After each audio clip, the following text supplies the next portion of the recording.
Me rritjen e temperaturave për gjatësinë së verës, shatërvanët, çezmat publike dhe pikat të tjera të furnizimit me ujë marrin një rol gjithnjë më të rëndësishëm për qytetarët.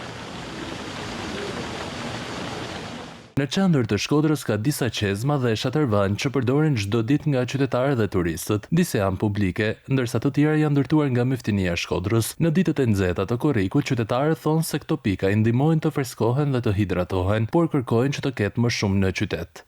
Mirë është shatërvania, mirë është çdo dhomës.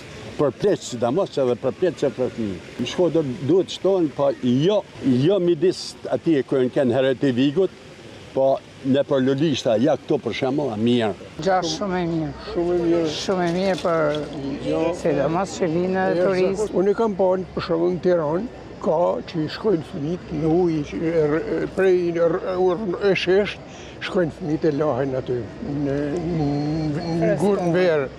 Ashtu është në tonë Europën. Pse mos këtë Shkodra? Domosdoshme janë për arsye se është xheti më dhe na jep rastin mundësinë për një mushkë. Kjo është tradicionale e para, e punës, e dyta sa më shumë çezme të tilla, të vjetra dhe jo reklama në për qytet.